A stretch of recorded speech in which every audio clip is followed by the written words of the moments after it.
ध्यान से देखो। आज जो है हम लोग क्या पढ़ेंगे? Present perfect tense. क्या पढ़ेंगे? एकदम डिटेल में पढ़ेंगे, समझेंगे, ठीक है ना? अच्छा, ये किस टेंस के अंदर आता है? प्रेजेंट टेंस के 4 टाइप होते हैं ना, present indefinite tense, present continuous tense, present perfect tense, ये तीसरा नंबर का टेंस है। इसके बाद आएगा प्रेजेंट परफेक्ट कंटिन्यूअस टेंस, आएगा ना? तो इस चीज़ को सबसे पहले हम समझ लेते हैं। इसमें नंबर दे ही देते हैं, ये 3 नंबर का है, ताकि तुम लोग को ध्यान रहे। देखो, बात ये है कि अगर हम देखो, टेंस का तो मतलब ही है कि वो क्रिया के समय को बताता है। क्रिया मीन्स काम, वर्ब, यानी कि वो जो काम है वो काम कब हो रहा है उसके समय के बारे में बताता है। किसके बारे में बताता है? समय के बारे में। और जब ऐसा बोला जाता है तो बच्चे ऐसा समझते हैं जैसे कि कहेगा 2 बजे 3 बजे, ये टाइम है।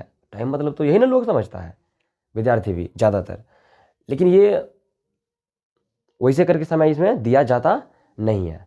पहले तो हम मीनिंग की तो बात करेंगे, उसी में समझ में आ जाएगा। जैसे अगर हम एक एग्जांपल ले लें इसका कि मैं खा चुका हूँ, खाने का काम खत्म हो चुका है। तो इसमें जो समय की बात है, इसमें समय क्या है कि वो जो काम है ना खत्म हो चुका है, चल नहीं रहा, खत्म हो चुका है। पता चल गया ना उसके समय के बारे में कि वो जो काम है वो अभी नहीं जारी है, वो पहले खत्म हो चुका है। पहले टाइम है, यहाँ पहले जो है वो क्या है? टाइम है। ठीक है, हम आराम से बेसिक से समझेंगे। अगर एक छोटा बच्चा भी प्रेजेंट परफेक्ट टेंस को समझना चाहता है तो समझ जाएगा। तो उसको ध्यान में क्या रखना है? पहली बात तो कि देखो, टेंस जो है हम किसी वाक्य में जाके देखते हैं। टेंस कहाँ देखते हैं? किसी वाक्य में जाके। तो अगर हम इसकी पहचान की बात करें कि सर हम कैसे पहचाने प्रेजेंट परफेक्ट टेंस को, कैसे पहचाने, आइडेंटिफिकेशन क्या है? तो एक बेसिक सा आइडेंटिफिकेशन इसका है कि वाक्य के जो अंत में आता है वो आता है चुका है, चुकी है, चुके हैं, या फिर ये तो बेसिक है, इसके साथ साथ ये भी आता है या है, ई है, ये है, या फिर ए भी हो सकता है, ए है।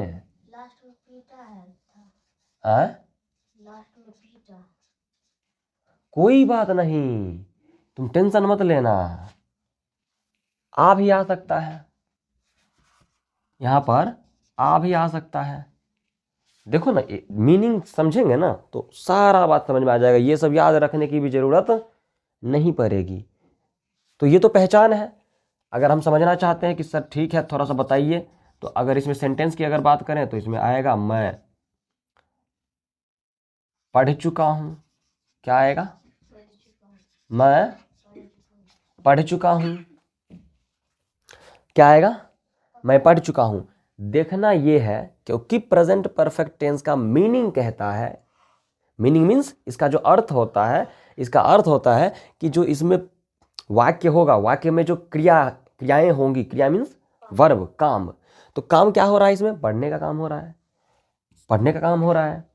तो जरा देखो कि ये जो पढ़ने का काम है वो चल रहा है या खत्म हो चुका है?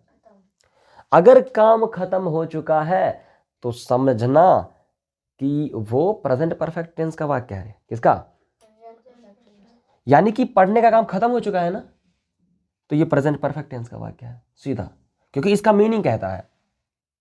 क्योंकि मीनिंग अगर हम यहां लिखें देंगे, ठीक है ना, यहां लिख लेते हैं मीनिंग, क्योंकि मीनिंग जानना बेहद ज्यादा जरूरी है इससे। ये तो एक चलो एक लेवल है चेक करने का, लेकिन सबसे ज्यादा जरूरी है प्रेजेंट परफेक्ट टेंस के मीनिंग को समझना। यानी कि जब हम वाक्य में जाएंगे, वाक्य के अंदर जब हम क्रिया में जाएंगे, क्रिया माने वर्ब, तो वर्ब जो है यानी काम जो है वो समाप्त हो चुका होता है। क्या हो चुका होता है? समाप्त, यानी एंड हो चुका होता है, काम खत्म हो चुका होता है। तो हम समझेंगे कि ये प्रेजेंट परफेक्ट टेंस का वाक्य है। अगर काम खत्म हो चुका है तो हाल फिलहाल में इस बात को और समझेंगे अभी। तो ये मीनिंग है, ये क्या है? क्या है? मीनिंग, इसमें काम जो है ना खत्म हो चुका होता है। देखो ना, मैं पढ़ चुका हूँ, इसी में अगर वाक्य हम लिखें तो वह पढ़ लिया है, भले इसमें चुका चुकी नहीं लगा है, लेकिन कुछ भी नहीं देखने का अगर मन है ना तो तुम सिर्फ देखो इसमें काम क्या हो रहा है, पढ़ने का।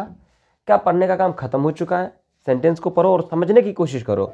वह पढ़ लिया है, वह पढ़ लिया है, पढ़ने का काम तो खत्म है, पढ़ लिया भाई। क्या पढ़ने का काम खत्म है ना, तो सेंटेंस पहचान पाएंगे क्या? नहीं पहचान पाएगा। अब प्रेजेंट परफेक्ट टेंस में किस तरीके के वाक्य आएंगे नहीं पहचान पाएगा, पहचान पाएगा ना। चलो, तो ये प्रेजेंट परफेक्ट टेंस का वाक्य है कि नहीं? क्योंकि काम जो है वो खत्म हो चुका है। क्या हो चुका है? और इस टेंस में, प्रेजेंट परफेक्ट टेंस में, जिस तरीके से तुम लोग को हम बताए थे कि स्टार्टिंग टाइम, कंटिन्यूअस में बताए थे कि स्टार्टिंग टाइम नहीं पता होता है, इसमें भी स्टार्टिंग टाइम नहीं पता होता है। मैं पढ़ चुका हूं भाई, कब से मैं पढ़ चुका हूं, कब से लेके कब तक मैं पढ़ चुका हूं, है इसमें जवाब, या इसमें यह जवाब वह पढ़ लिया है जवाब। तो स्टार्टिंग मतलब इसमें भी काम के शुरू होने का जो समय होता है वो पता नहीं होता। और लेकिन अगर हम बात करें किसकी, एंडिंग टाइम, काम कब खत्म हो रहा है, तो एंडिंग टाइम हमको पता होता है। हाँ बिल्कुल। अब इस बात को समझने में थोड़ा सा समय लगेगा, लेकिन हम प्रयास करते हैं समझाने का, सबको समझ में आएगा। एंडिंग टाइम पता होता है, वह पढ़ लिया है। अब तुम कहेगा सर इसमें तो टाइम है नहीं, अगर हम इसी में लिख दें कि वह रात में पढ़ लिया है, अगर हम ऐसा लिखें तो तुमको तुरंत में समझ में आ जाएगा। सर देखिए इसमें जो है ना, ये काम जो है रात में ही खत्म कर लिया है, पढ़ने का काम रात में ही क्या कर लिया है, खत्म कर लिया है। तो इस सेंटेंस को पढ़ करके तो आसानी से समझ में आ जाता है कि ये प्रेजेंट परफेक्ट टेंस का वाक्य। लेकिन ये समझना थोड़ा सा ट्रिकी है, थोड़ा सा आसान नहीं है। अगर हम सही से नहीं सोचे तो उसके लिए आसान नहीं है। सोचना कैसे है? प्रेजेंट परफेक्ट टेंस की अगर हम बात करें तो वह पढ़ लिया है, इसमें ऐसे समय नहीं देगा जैसे कि इसमें दिया हुआ है, किसी में रहेगा किसी में नहीं रहेगा, जैसे कि ये दोनों में नहीं है, इन दोनों में नहीं है ना। काम खत्म होने का समय सीधा सीधी दिया है क्या? तो सर टेढ़ा टेढ़ी कैसे दिया है, तो नहीं समझा दीजिए। तो टेढ़ा टेढ़ी देखो, समझो, वह पढ़ लिया है, ये जो पढ़ने का काम है 50 साल पहले कर लिया है क्या?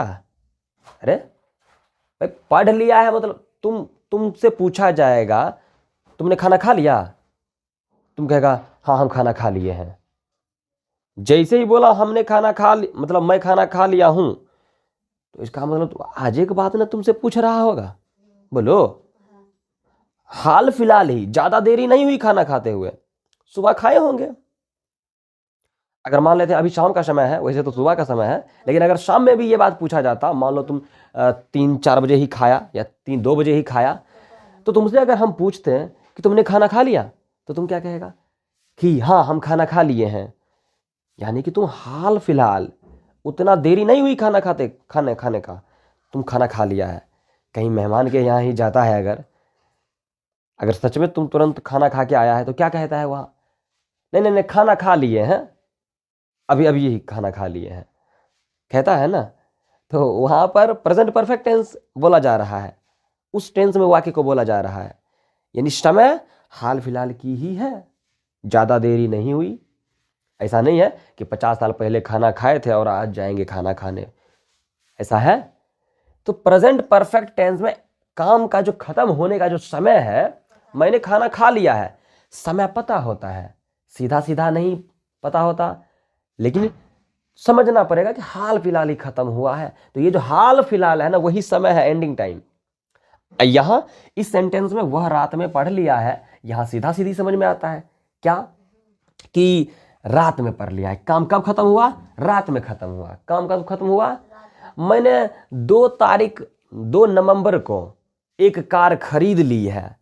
हाँ, इसमें समय पता चल रहा है, 2 नवंबर को कार खरीद ली है, इसमें तो समय सीधा सीधा दिख रहा है, खरीदने का काम 2 नवंबर को ही खत्म हो चुका है, नहीं? तो इसीलिए हम उस वाक्य को प्रेजेंट परफेक्ट टेंस का कहेंगे। क्या ये मीनिंग समझ में आया? कौन साल इसने पता है? देखो, अगर तुमसे बोला 2 नवंबर खाली, तो भले ही साल बोले या ना बोले, उसका मतलब ही होता है करंट का समय से। अगर किसी को कहना होता कि 2020 में ही 2 नवंबर को गाड़ी खरीदे हैं, तो तुमको या कोई भी व्यक्ति तुमको उस समय बोलता कि 2 नवंबर 2020, लेकिन क्योंकि नहीं बोल रहा, इसका मतलब आज के समय से है। ये कॉमन सेंस लगाना है। यहां सब कुछ सेंटेंस में ही दिया नहीं रहेगा। अगर तुम मीनिंग समझ लिया तो बल्ले बल्ले, अब है क्या। बस अगर देखा जाए तो इसमें हेल्पिंग वर्ब जो है, इसमें लगता है हैव या फिर हैज। कहेगा सर हैव कहां लगता है? तो हैव लगता है प्लूरल के साथ, प्लूरल सब्जेक्ट के साथ। किसके साथ? जिसमें कि प्लूरल सब्जेक्ट कहने का मतलब बहुवचन सब्जेक्ट होगा। बहुवचन सब्जेक्ट, जैसे कि वह रात में पढ़ लिया है, ये बहुवचन सब्जेक्ट नहीं है। एक कोई व्यक्ति है जो रात में पढ़ लिया है। मैं पढ़ चुका हूं, सिंगुलर, सिंगुलर यानी एक वचन। लेकिन अगर बोल देता मैं और हम दोनों पढ़ चुके हैं, तो प्लूरल सब्जेक्ट, तो प्लूरल वर्ब लगता। या फिर राधा और गीता पढ़ चुकी है, तो ये जो राधा और गीता है, ये 2 सब्जेक्ट है ना, काम को करने वाला 2 है। पढ़ने कौन पढ़ लिया है? राधा और गीता। तो राधा और गीता प्लूरल सब्जेक्ट, तो उसके साथ हैव लगेगा। लेकिन अगर लिखा रहता कि सुनीता पढ़ चुकी है, तो सुनीता क्योंकि एक है ना, पढ़ने का काम किसी एक व्यक्ति ने किया, तो उसके साथ हैव ना लग के हैज लगेगा।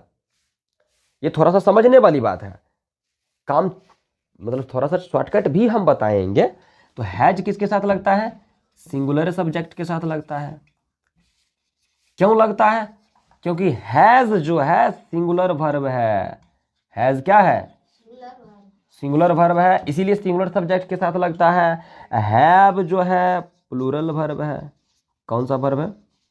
इसीलिए प्लूरल सब्जेक्ट के साथ लगता है। एक नियम भी है कि सिंगुलर सब्जेक्ट के साथ सिंगुलर वर्ब लगता है और प्लूरल सब्जेक्ट के साथ प्लूरल वर्ब लगता है। इसीलिए जो है ये बात तुमको समझनी है, ये बात सबसे ज्यादा जरूरी है, ठीक है ना। हाँ,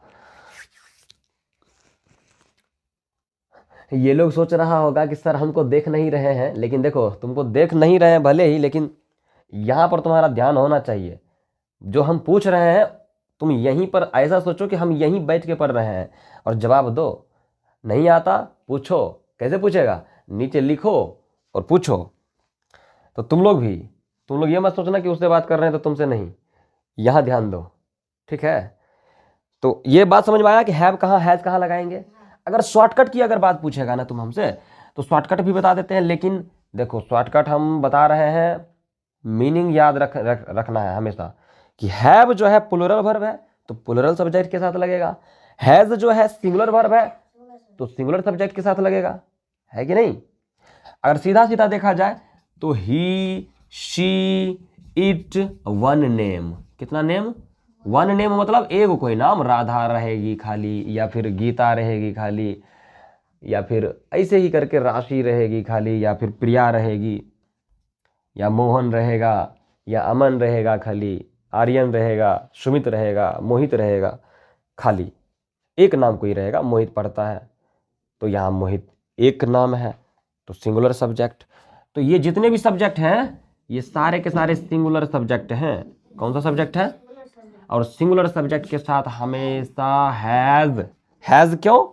क्योंकि ये सिंगुलर वर्ब है, तो सिंगुलर सब्जेक्ट के साथ सिंगुलर वर्ब लगता है। इसका प्रयोग जब हम एक्सरसाइज में करेंगे तो हर सब्जेक्ट तुमको समझ में आएगा कि सर ये ही कैसे सिंगुलर है, सी कैसे सिंगुलर है, इट, वन, नेम ये कैसे सिंगुलर है। तुम अगर समझना चाहता है तो चुपचाप वाक्य बनाओ। वह गाती है, वह जाती है, वह देखती है, वह पढ़ती है। ये जितने भी वाक्य हमने यहां बनाया, जरा देखो कि इसमें काम करने वाला कै गो है, कितना है? सब में एक ही आएगा तुमको। तो समझ जाना कि सिंगुलर सब्जेक्ट है और इसके साथ हैज लगाना मैंडेटरी है, लगाएंगे। अब बाकी जो बच जाता है जैसे कि I, you, we, they, this, those, two और मोर नेम, दो या दो से ज्यादा नाम, टू और मोर नेम। मोर नेम कहने का मतलब मोर आएगा। हाँ, दो या दो से ज्यादा जब नाम आएगा तो हम इन सभी के साथ क्या लगाएंगे? हैव लगाएंगे। क्या लगाएंगे? चलो ये तो हेल्पिंग वर्ब की बात हमने किया।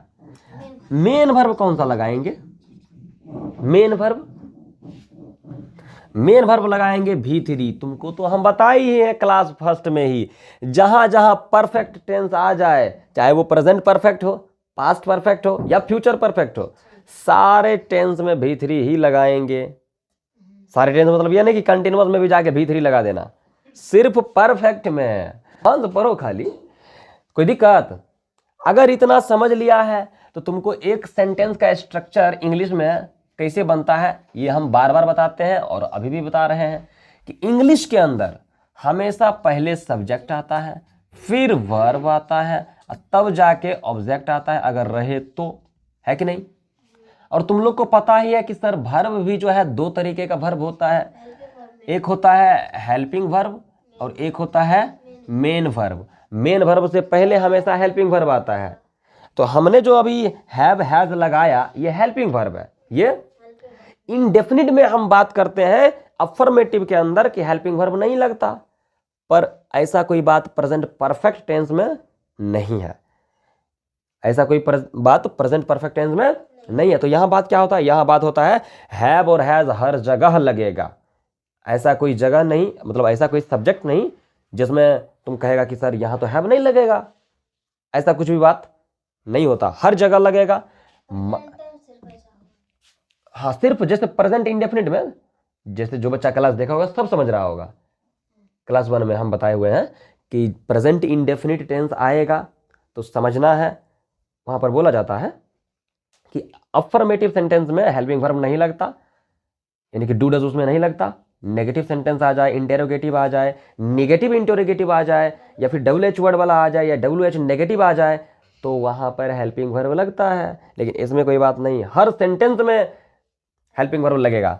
तो अगर देखा जाए तो सब्जेक्ट खोजना पड़ेगा इस वाक्य में, मैं पढ़ चुका हूं अगर हम बनाना चाहते हैं, यही तो है अब मेन। इतना हमने मेहनत किया, ये लोग भी मेहनत किया है समझने के लिए, तो इसको फल भी तो मिलना चाहिए ना। तो इसको फल ये मिलेगा कि ये अब इस वाक्य को ट्रांसलेट कर पाएगा। क्या कर पाएगा? वैसे हम लोग हिंदी भाषी हैं तो ज्यादा जरूरी है इंग्लिश से हिंदी करना, क्योंकि इंग्लिश को समझना है हमको। फिलहाल हम क्योंकि सीख रहे हैं तो हम भाषा हिंदी जानते हैं, तो हिंदी से ही ना इंग्लिश करना सीखेंगे। लेकिन मेरा मेन उद्देश्य है इंग्लिश से हिंदी करना। मेन उद्देश्य क्या है? हम ये भी सीखेंगे, धीरे धीरे करके सब सीखेंगे। तो मैं पढ़ चुका हूं, पढ़ने का काम खत्म हो चुका है, तो परफेक्ट करने वाला कौन है? कौन काम कर रहा है इसमें? मैं। तो मैं का इंग्लिश क्या होता है? आई होता है। क्या होता है? आई। पढ़ना, एक मिनट, हाँ पढ़ना वर्ब है, लेकिन एक मिनट, ये तो मेन वर्ब ना है। पढ़ना, लिखना, दौड़ना, हंसना, रोना, चलना, देखना, पढ़ना, सारा का सारा मेन वर्ब है। Helping verb have, has, had, is, am, are, do, does, shall, will, ये सब हेल्पिंग वर्ब है। नहीं बताए थे? नकली वर्ब असली वर्ब बोल रहे थे हम। अच्छा, तुम लोग को नहीं बताए होंगे, दूसरे जगह जो है ना हमने ये बात बताया था समझाने के लिए कि जो हेल्पिंग वर्ब होता है वो नकली होता है, मेन वर्ब जो होता है वो असली होता है। वो समझाने के लिए, क्योंकि ये मेन वर्ब दिखता है ना कि है देखिए पढ़ना, पढ़ना, लिखना, ये सब मेन वर्ब है, दिखता है। हेल्पिंग वर्ब दिखता है सीधा सीधा, इसीलिए हम बोले थे। अच्छा, उससे कोई बात नहीं, हेल्पिंग वर्ब का चार्ट तुम लोग को दिए हैं, ये लोग को भी दिए हैं, तो ये भी समझेगा। तो आई के साथ कौन सा वर्ब लगाएंगे? Helping verb. ये हेल्पिंग वर्ब है ना, तो कौन सा? हैज की हैव? हैव। आई के साथ हैव, तो आई हैव V3 न लगेगा, ये हेल्पिंग वर्ब लग गया। अब मेन वर्ब, तो पढ़ चुका हूं, पढ़ना का होता है रीड, पढ़ना का होता है रीड, V1, इसका V2 भी वही होता है, इसका भीतरी भी रीड ही होता है, प्रोनाउंसिएशन थोड़ा सा चेंज होता है। तो यहां पर हम दे देंगे आई हैव रीड। हाँ सही है, ये ना होगा, होगा रे, READ रीड, यही है स्पेलिंग। ये काली क्या हुआ? काली RED रेड, रेड मतलब लाल होता है। यहाँ के लिए नहीं, स्पेलिंग सबका सेम होगा, तुम देखना बुक में देख लो, समझ में आ जाएगा, ऐसा ही होता है। अच्छा, वह पढ़ लिया है, वह पढ़ लिया है, वह का इंग्लिश होता है ही। तो ही अगर लिखा रहता वह पढ़ ली है तो वो तो स्त्रीलिंग के लिए हो गया, नहीं फीमेल के लिए हो गया, तो वहां पर शी देते। लेकिन यहाँ तो पुल्लिंग है ना, तो पुल्लिंग है तो वह के लिए ही देंगे। तो ही क्या हुआ? स्त्रीलिंग पुल्लिंग पुल्लिंग, है। पुल्लिंग होता है कि पुल्लिंग होता है? अच्छा कौन? आपके मोबाइल में अच्छा हम उल्टा मतलब गलती से बोल, मतलब प्रोनाउंसिएशन मेरा गलत हो गया था क्या? आपने तब 10 साल पर आपको मोबाइल में वीडियो होता है। सब वो ऐसे बोल रहा था। ओ अच्छा कोई बात नहीं, हम लोग को प्रोनाउंसिएशन पर ध्यान देना है, ठीक है ना? है? ठीक है, हाँ, तो आई हैव रीड, वह पढ़ लिया है। ही के साथ, ही सी इट नेम के साथ हैज, तो ही हैज हेल्पिंग वर्ब लग गया। हेल्पिंग वर्ब के बाद मेन वर्ब ना आएगा, मेन वर्ब के रूप में भीतरी आता है। कहाँ है रे मेन वर्ब? हाँ ये मेन वर्ब, नहीं ये ज़्यादा जरूरी है समझना, भीतरी। तो रीड ही ना होगा, रीड ही ना होगा, भीतरी भी यही होता है। वर्ब का रूप याद रहना चाहिए तुम लोग को सबको, तब जाके ये लगा पाएगा बढ़िया से। अब देखो क्या लिखा है, वह रात में पढ़ लिया है। तो वह क्या करता है, मतलब स्टूडेंट पहले लिखेगा ही, लिखा है रात में, लिखेगा इन नाइट, उसके बाद लिखेगा हैज, तब लिखेगा रीड। अब बताओ, भूल गया इसको, फोर सेंस की बात है। ये भूल गया इसको। वो देखता क्या है, रात में है पहले लिखा हुआ, बस फट से रात में लिख देता है। ऐसे नहीं बनाना, वह रात में पढ़ लिया है, सब्जेक्ट है वह, तो वह का इंग्लिश लिखो तुरंत हेल्पिंग वर्ब। इन नाइट कहां से आएगा रे? ये सब आएगा बाद में, इसको ये आएगा बाद में। क्यों आएगा बाद में? सुनो, ये वर्ब है क्या? वर्ब है, रात में वर्ब है, क्रिया है, काम है क्या? समय है ये। तो हमने यहां बोला है कि समय को पहले लिखना है क्या? सर ये ऑब्जेक्ट है, रात में क्या है? ऑब्जेक्ट, तो ये लास्ट में ना आएगा, पहले वर्ब, इसलिए ये गलत हो गया। पहले आएगा ही के बाद हैज, ही के बाद ही हैज। अब क्या करेगा, रात में लिख देगा? नहीं, अभी मेन वर्ब लिखेंगे तुरंत, इसको ध्यान रखना है। मेन वर्ब के रूप में पढ़ना का हो जाएगा भीतरी, भीतरी लगाएगा मेन वर्ब के रूप में। He has read. अब जो कुछ भी बच गया सब ऑब्जेक्ट है, लगाना दो। रात में प्रीपोजिशन है ना में, अब प्रीपोजिशन उल्टा लगता है, यानी में का इंग्लिश पहले, रात का बाद में। तो in night, he has red in the night. हम रात को जानते हैं ना, मैंने किस रात पढ़ाई खत्म कर ली, हमको पता है कि वो रात कौन सा है, इसीलिए the night, in the night. बात समझ में आया? क्लियर है पूरा? बना सकता है तुम लोग? क्या हुआ? फोर सीन्स तुम लोग, ये दूसरा क्लास में, इसको और समझना होगा ना बढ़िया से। हाँ तो प्रेजेंट परफेक्ट टेंस ना, इसमें देखो हम तुमको एक वाक्य देते हैं, पहले 3-4 वाक्य बना लेते हैं, उसका फिर क्या करना है तुम लोग को HW में 6 वाक्य बनाना है। कैसे? जैसे अगर हम यहां दे दें, तुम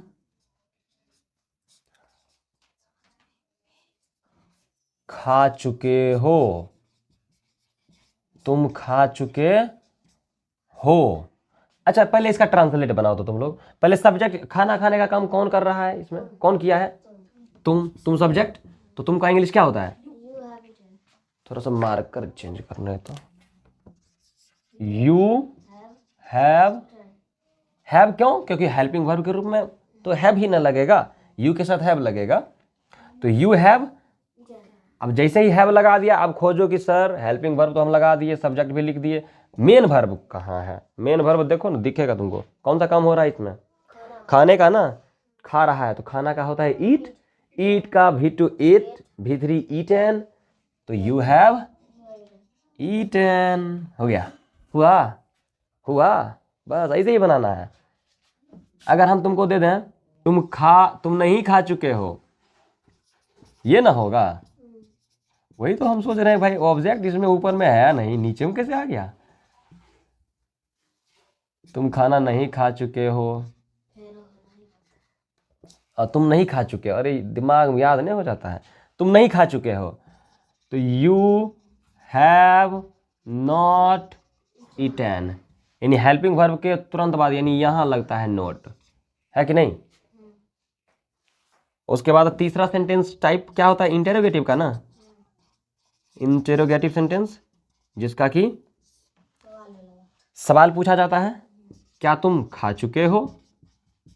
क्या तुम खा चुके हो? क्वेश्चन मार्क, क्या हुआ? हाँ, एक बात यहाँ ये समझना है कि इंटेरोगेटिव सेंटेंस जब आएगा, सवाल पूछने वाला जब वाक्य आता है, तो उस समय होता क्या है?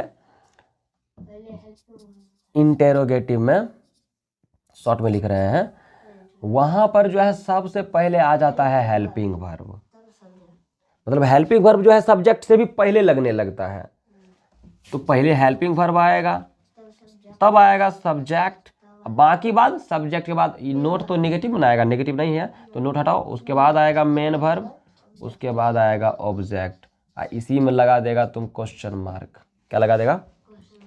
यानी कि इंटेरोगेटिव सेंटेंस में पहले हेल्पिंग वर्ब, यानी कि ये जो हैव है, ये हैव आ जाएगा यू से भी पहले, फर्क और कुछ नहीं पड़ेगा, बस हैव लिख दो पहले, हैव के बाद सब्जेक्ट ना आएगा, तो बचा यू, हैव यू ईटन, हो गया। समझ में आया बात? Have you eaten. ऐसे ऊपर में अगर देखो, यहाँ पर यहाँ लिखा है यू हैव ईटन, हमने क्या कहा? हमने कहा कि जो हेल्पिंग वर्ब है उसको पकड़ो, उठाओ, इधर लिख दो। अगर इसको मिटा देंगे, मान लो हटाने के लिए, तो यू के बाद ईटन आएगा ना, है ना? यू के बाद ईटन, हैव इससे पहले है, तो है ना हैव इससे पहले, बस यही करना है, कोई दिक्कत? बाकी सब नोट वहीं रह जाएगा, हेल्पिंग वर्ब भी ना हटेगा, तो सब्जेक्ट के बाद तब नोट हो जाएगा। अगर इस हेल्पिंग वर्ब को हटा ले तो सब्जेक्ट के बाद ही ना नोट आएगा।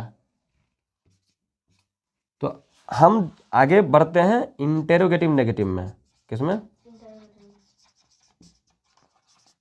इंटेरोगेटिव नेगेटिव सेंटेंस में।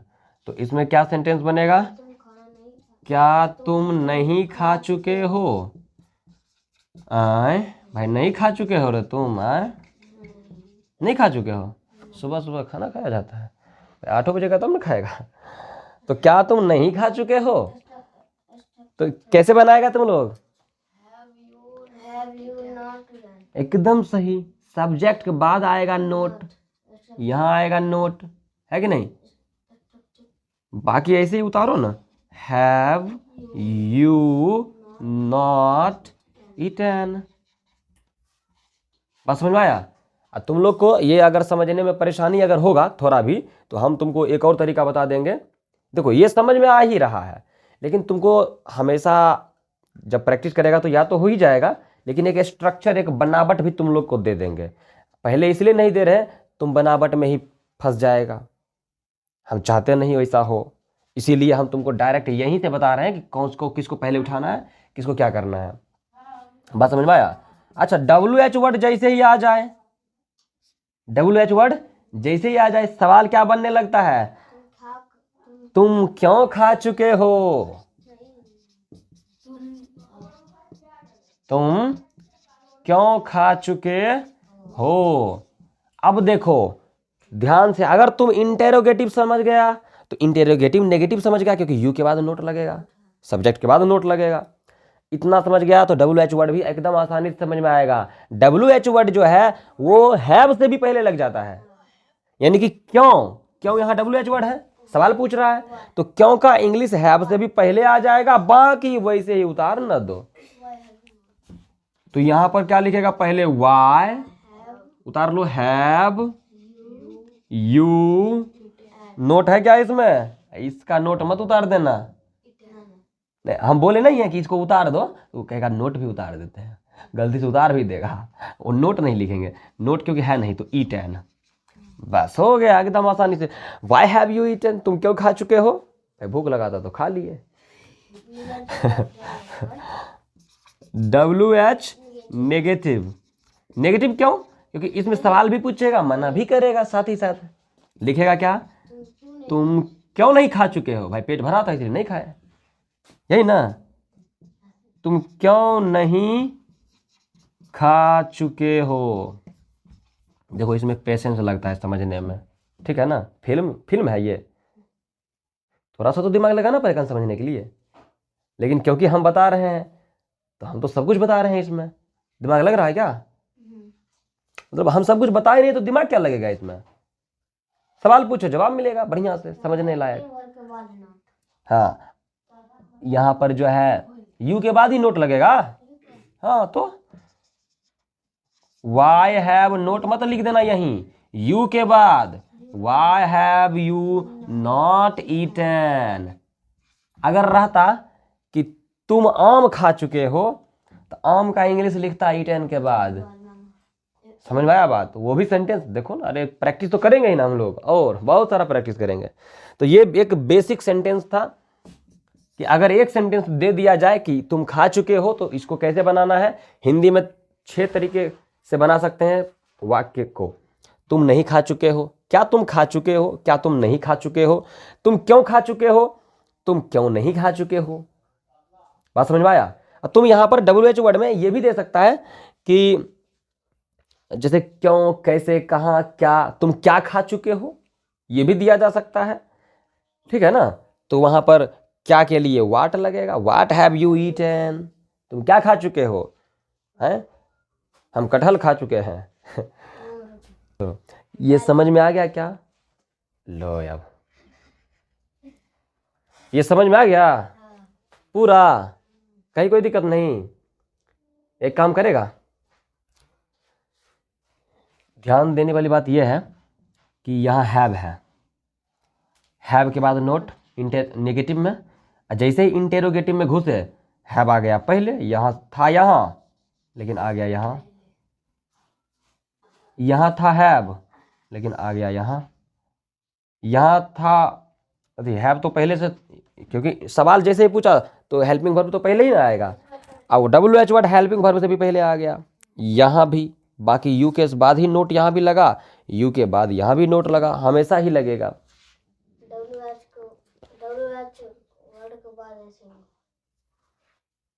क्या हुआ ये, हाँ तो इस हैव से भी पहले WH वर्ड लग जाएगा,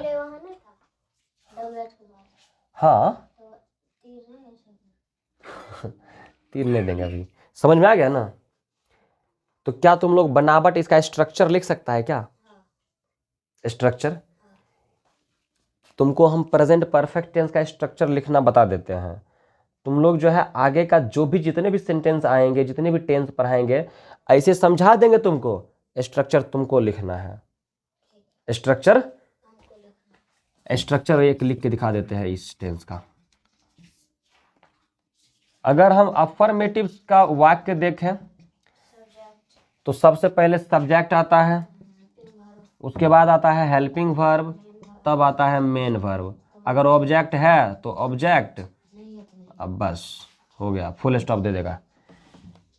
नेगेटिव सेंटेंस की बात किया जाए तो पहले सब्जेक्ट तब हेल्पिंग वर्ब के बाद आता है नोट, हैव के बाद नोट, तब मेन वर्ब, तब ऑब्जेक्ट। तुम यही चीज जो हम स्ट्रक्चर लिख रहे हैं इसमें देखो तब मानो, है नहीं, नेगेटिव सेंटेंस कहाँ है, यहाँ है ना, देखो सब्जेक्ट है पहले, है हेल्पिंग वर्ब हैव तो हेल्पिंग वर्ब भी है ना, हैव के बाद नोट है, यहाँ भी है, यहाँ मेन वर्ब है, यहाँ मेन वर्ब है नीटन, यहाँ ऑब्जेक्ट आएगा, इसके बाद ऑब्जेक्ट आएगा, नहीं है तो कहाँ से लाए ऑब्जेक्ट, तो रहता तो देते। तो जो भी हम बनावट लिख रहे हैं इस सेंटेंस में देखो तुमको मिल जाएगा, और जब जब बनाएगा तब तब ऐसा ये स्ट्रक्चर देखना है कि सच में ऐसा होता है। अगर होता है तब ये याद रख लेना तुम लोग, हो जाएगा याद, याद करना नहीं है, याद हो जाएगा। तो इंटेरोगेटिव सेंटेंस में अगर हम देखें तो हेल्पिंग वर्ब उठ के पहले आ जाता है कि नहीं।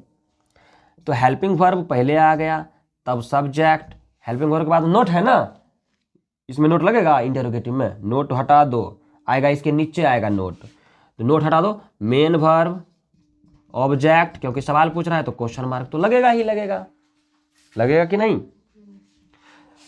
इंटेरोगेटिव नेगेटिव की अगर बात किया जाए तो इसमें भी हेल्पिंग वर्ब पहले ही आता है, खाली नोट ही ना लगाना है। इंटेरोगेटिव नेगेटिव इसमें नोट ही ना लगाना है, हेल्पिंग वर्ब के बाद सब्जेक्ट, सब्जेक्ट के बाद नोट, तब मेन वर्ब, तब ऑब्जेक्ट, तब क्वेश्चन मार्क। अगर WH वर्ड का पूछा जाए तो हेल्पिंग वर्ब से भी पहले आ जाता है WH वर्ड, उसके बाद आता है हेल्पिंग वर्ब, तब आता है सब्जेक्ट, तब आता है नोट, तो इसमें आएगा नहीं, इसमें आ जाएगा फिर मेन वर्ब, तब आएगा ऑब्जेक्ट, तब क्वेश्चन मार्क। बात समझ में आ रहा है क्या। यहां लिख देते हैं WH वर्ड नेगेटिव का, WH नेगेटिव अगर रहेगा तो इसमें पहले सब्जेक्ट, सॉरी सब्जेक्ट कहाँ से, WH वर्ड, उसके बाद आएगा हेल्पिंग वर्ब, तब आएगा सब्जेक्ट, तब आएगा नोट, नोट के बाद आएगा मेन वर्ब के बाद आएगा ऑब्जेक्ट, ऑब्जेक्ट के बाद आएगा क्वेश्चन मार्क। अब हम थोड़ा सा देख लेते हैं सच में ऐसा है क्या। नेगेटिव में देखो यहाँ सब्जेक्ट है पहले, यही है ना नेगेटिव सेंटेंस, ये इसमें देखो सब्जेक्ट है ना, यहाँ हेल्पिंग वर्ब है, यहाँ भी है ना, यहाँ नोट है, यहाँ भी नोट है, यहाँ मेन वर्ब है ईटन, खाना मेन वर्ब होता है ना, तो ऑब्जेक्ट यहाँ आना चाहिए, यहाँ नहीं है तो नहीं दिए। बात समझ में आ रहा है। इंटेरोगेटिव में देख लो एक बार, देखो हेल्पिंग वर्ब पहले आया है कि नहीं, इंटेरोगेटिव सेंटेंस है ना, पहले आया है ना हैव, बोलो, तो हैव, उसके बाद subject, subject you, main verb eaten, object नहीं है तो नहीं दिए, क्वेश्चन मार्क तो दिए हैं। फिर देखो इंटेरोगेटिव नेगेटिव में क्या है कि हेल्पिंग वर्ब पहले ही आएगा, सब्जेक्ट फिर आएगा, उसके बाद सब्जेक्ट के बाद आ जाएगा नोट, है ना, मेन वर्ब, ऑब्जेक्ट नहीं है नहीं दिए। ऐसे करके देख लो, सारा जो चीज़ है इसमें मिल जाएगा तुमको। थोड़ा सा इंटेरोगेटिव ये WH वर्ड का भी दिखा देते हैं। WH वर्ड में जाकर देखो, ये है ना WH वर्ड, देखो ये मैच करो इसमें, इसके सेंटेंस में जाओ, पहले आया है ना WH वर्ड, WHY, फिर helping verb, subject, main verb, object नहीं है नहीं दिए, क्वेश्चन मार्क। कोई दिक्कत। WH नेगेटिव का देख लो, WH नेगेटिव है सेंटेंस, तुम क्यों नहीं खा चुके हो।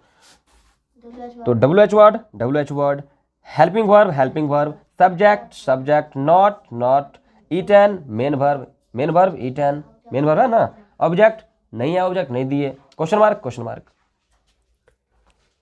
समझ में आ गया।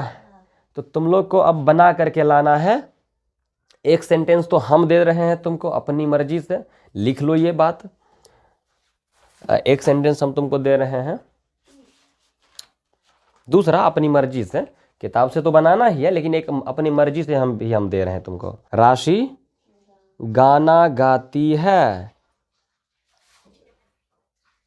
गाना गाने का काम हो रहा है, बस इसी को क्या करना है, बनाना है। क्या बनाएगा, राशि गाना नहीं गाती है, क्या राशि गाना गाती है, क्या राशि गाना नहीं गाती है, राशि गाना क्यों गाती है, राशि गाना क्यों नहीं गाती है। ऐसे करके बना के उसका जो है ट्रांसलेशन भी तुम लोग जो है बनाओ। अगर परेशानी है तो पूछो, हम उसका जवाब जो है नेक्स्ट क्लास में जरूर देंगे, ठीक है। एक्सरसाइज बना के लाना है तुम लोग को। तो पहली बात तो देखो, प्रेजेंट परफेक्ट टेंस में जो हैव हैज़ होता है ना, हैव लगता है प्लूरल के साथ, हैव किसके साथ लगता है, प्लूरल सब्जेक्ट के साथ, और हैज़ लगता है सिंगुलर सब्जेक्ट के साथ। और जो अगर सीधा सीधी अगर समझना है तो ही, शी, इट और एक नाम, कितना, ही, शी, इट और एक नेम अगर रहेगा तो इसके साथ लगाना है हैज़, बाकी जो भी बच जाता है I, we, you, they, this, those, Ram and Mohan, Shyam and Radha, या श्याम, राधा एंड मोहन, ये 3 नाम है, दो या दो से ज़्यादा नाम है, तो इस तरीके के सब्जेक्ट के साथ जो है हैव लगाएंगे। ठीक है, तो देखो हम चेक करते हैं, और मेन वर्ब के रूप में भी3 लगता है। तो मैंने खा लिया है, आई हैव एट, एट तो भी2 है, ईटेन होना चाहिए ना, आई हैव ईटेन, EATEN, भी3 लगेगा ना, प्रेजेंट परफेक्ट में भी3 लगता है।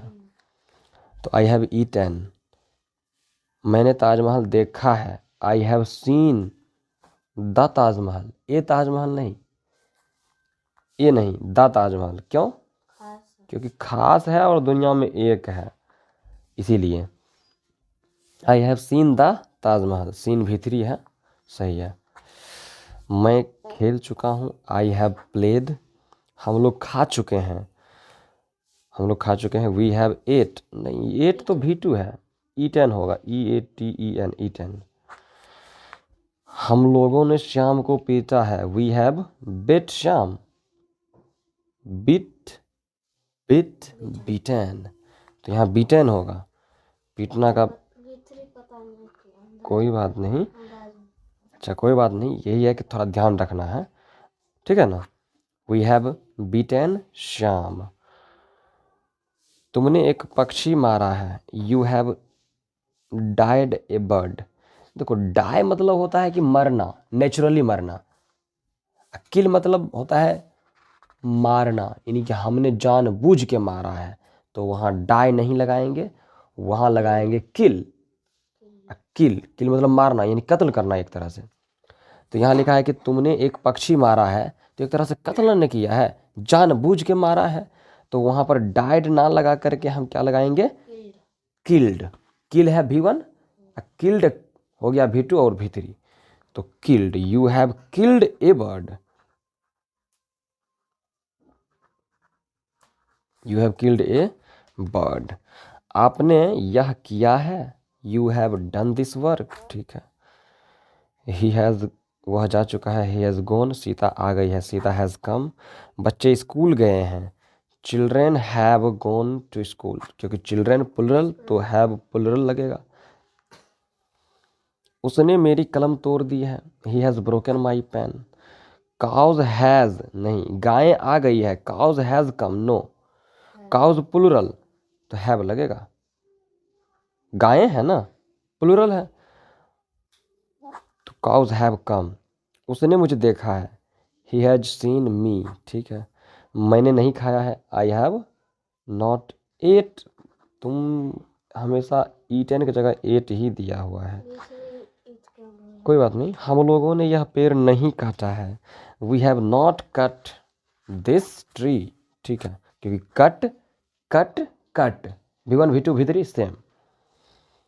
You have not helped you, तुमने उसकी मदद नहीं की, you have not helped him, उसकी, हिम होगा, यू नहीं।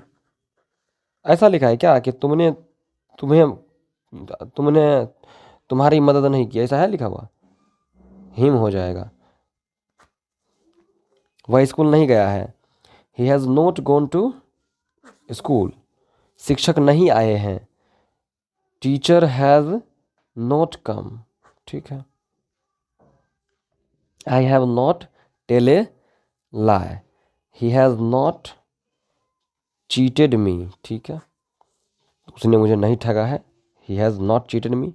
मैंने तुम्हें गाली नहीं दी है, I have not gave to abuse you, नहीं, गिव मतलब देना, कोई चीज़ है जो हम देंगे, पेन तुमको दिए, ये गिव हुआ। गाली कोई चीज़ है जो उठा लिए, ऐसे ले लो गाली लो, ऐसे तो नहीं करते हैं। एब्यूज़ मतलब ही गाली देना होता है, तो हम डायरेक्ट लिखेंगे क्या, सीधा, I have not abused you, abuse ही वर्ब है, एब्यूज़ मतलब ही गाली देना होता है, एब्यूज़ मतलब सिर्फ गाली नहीं होता, ये खुद एक वर्ब है। तो आई हैव नॉट एब्यूज्ड यू, मैंने तुम्हें गाली नहीं दी है, ठीक है, कोई दिक्कत? याद नहीं था ना, तो आज मतलब समझने में कोई दिक्कत तो नहीं ना है V3? यही है कि देखना है, समझाए तो है ही।